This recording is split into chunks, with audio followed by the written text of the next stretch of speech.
हाय,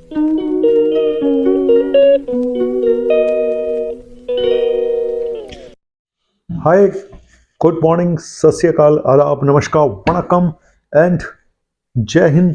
कैसे हो मेरे दोस्तों? और ये भी नहीं बोल सकता हूँ बंदा परवर थाम लो जिगर बन के प्यार फिर आया हूँ, हर रोज की तरह से गुड न्यूज़ लाया हूँ। जी नहीं, गुड न्यूज़ आने का अभी टाइम खत्म हो चुका है, लेकिन जैसे बीच में कोई गुड न्यूज़ आएगी फटाफट लेकर आऊँगा। उससे पहले बता देता हूँ आपको जो करंट टॉपिक है। ये जो नया वायरस मिला है BF.7, जो चाइना में जिसने त्राही त्राही माम माम किया हुआ है, जहाँ पे सुनामी आई हुई है।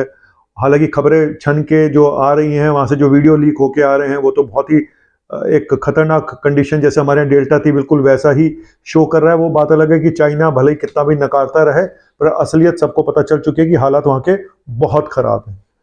अब मुद्दा ये है कि हमारे यहाँ डेल्टा हुआ, और अगर भारत में, हालांकि माना गया कि भारत में अक्टूबर सितंबर से ये आ चुका है, इंडिया में भी आ चुका है, हालांकि फैला नहीं है और ना ही कोई सीरियस हुआ पेशेंट।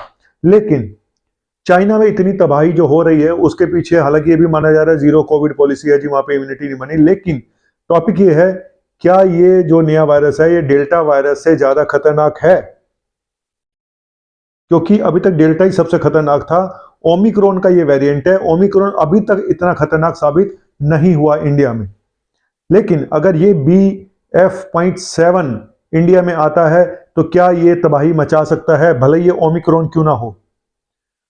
देखिए, अगर हम कंपेयर करें दोनों को, तो BF.7 जो है ये कई गुना ज्यादा तेजी से फैलता है डेल्टा से। डेल्टा के टाइम पे RO वैल्यू जो थी वो थी 5, और ये फैला सकता है, मतलब एक आदमी कितनों को फैला सकता है, वो 5 के आसपास मैक्सिमम थी। ये फैला सकता है 10 से 18 लोगों को। सोचिए कि कितना तेजी से फैलता है और कितना तेजी से लोगों को फैला सकता है। एक तो ये प्रॉब्लम है इसके साथ कि ये जो दिनों में फैलता था ये घंटों में फैल रहा है। इसीलिए चाइना में केसेस धड़ाधड़ बढ़ते जा रहे हैं, इसीलिए वहां पे अब बेड्स अवेलेबल नहीं है, दवाइयां अवेलेबल नहीं है, जैसे वहां के हालात है। दूसरा, इसका इंक्यूबेशन पीरियड बहुत ही शॉर्ट है। मतलब इंक्यूबेशन पीरियड जिसको बोलते हैं कि शायद एक दिन का ये इंक्यूबेशन पीरियड इसका बताया जा रहा है कि आज अगर आपको इन्फेक्शन होता है सिम्टम आने में, तो इतना तेजी से ये सब कुछ फैल रहा है। और जो डेथ हो रही है, ये माना जा रहा है कि अप्रैल तक जो है वहाँ पे पता नहीं, हर रोज 5,000 तक की डेथ पर डे की भी हो सकती हैं चाइना में। और चाइना में एक ये भी बात बताई जा रही है कि जो ओल्ड एज लोग थे उनमें सिर्फ 10% को वैक्सीन लगी है, टोटल 38% को वैक्सीन लगी है। हालांकि चाइना कहता है जी हमारे यहाँ 60% से ऊपर को वैक्सीन लग चुकी है। हालांकि हमारे यहाँ पे उसकी वैक्सीन के एफिकेसी पे भी सवाल उठा रहे हैं लोग।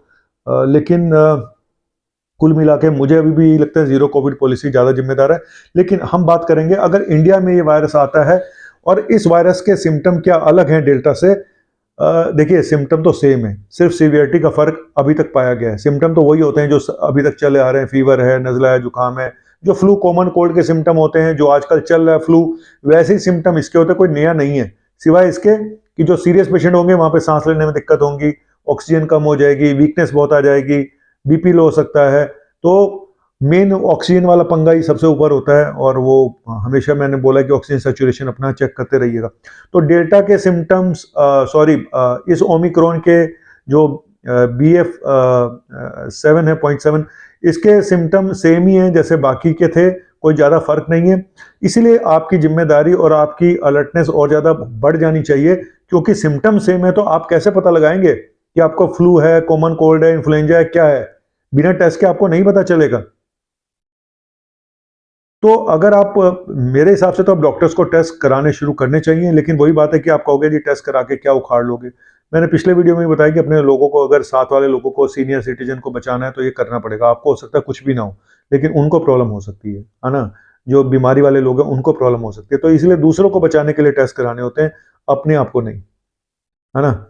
और चलिए, एक ये छोटा सा था कि अगर ये इंडिया में फैलता है, देखिए अगर ये इंडिया में इतनी ही तेजी से फैलेगा जैसे चाइना में फैला है, तो ये यहाँ पे भी प्रॉब्लम खड़ी कर सकता है। ऐसा भी माना गया कि ये वैक्सीन का इस पर कोई बहुत ज़्यादा असर नहीं है, ये इम्यूनिटी को इन्वेड कर रहा है। अगर ये इंडिया में फैलेगा तो इंडिया में भी, आप यकीन मानिए, अगर डेल्टा से 50% भी ये कम खतरनाक हुआ, आई मीन सीवियरिटी के हिसाब से, तो भी नंबर ऑफ केसेस इतने ज़्यादा आ सकते हैं जहाँ पे डेथ का आंकड़ा काफ़ी ज़्यादा हो सकता है। लेकिन मुझे अभी भी ये इस बात पे वो है कि शायद इंडिया में वो तहलका अब नहीं मचा पाएगा, क्योंकि हमारे यहाँ ऑलरेडी डेल्टा होके जा चुका है और भगवान भी कहता है कि भाई तुझे एक ही बार कष्ट दिया है, इसके बाद नहीं दूंगा। मतलब कि कुछ ना कुछ इम्यूनिटी हमारा लोचा बन चुका है, इतनी बार हम झेल चुके हैं। चाइना, अभी उद्घाटन हुआ चाइना का, है ना, और वैसे भी चाइना का माल क्या बोलूं। चलिए, तो बच के रहिए। और दोनों में से कौन सा ज़्यादा खतरनाक है? नो डाउट डेल्टा ज़्यादा खतरनाक था, लेकिन चाइना के लिए ये वायरस किसी डेल्टा से कम नहीं है, ये मैं आपको साफ बता दूं, क्योंकि वहाँ की इम्यूनिटी इतनी वीक है, वहाँ पे बनी नहीं। तो ये वही काम कर रहा है जो डेल्टा ने किया था, उनके लिए डेल्टा ही है, शायद उससे भी कहीं खतरनाक साबित ना हो, सच बता रहा हूं। तो सिर्फ मानव जाति के लिए प्रे कर सकते हैं कि भाई भगवान हर जगह इंसान की रक्षा करे, है ना। लेकिन हालांकि चाइना के जैसे कर्म है वो जो हमारे खिलाफ वो गलवान में और फलाना ये और ये तवांग में जो पंगे लेता रहता है, तो हम उसको ये तो नहीं कह सकते कि भाई अच्छा है तुम्हारे यहाँ तो फैल जाए। लेकिन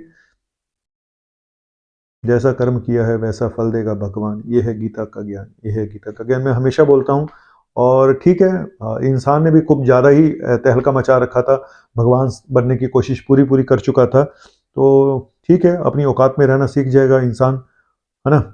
ये है गीता का ज्ञान, ये है गीता का ज्ञान। Thank you very much. आपका अपना मुन्ना भाई MBBS, शुक्रिया।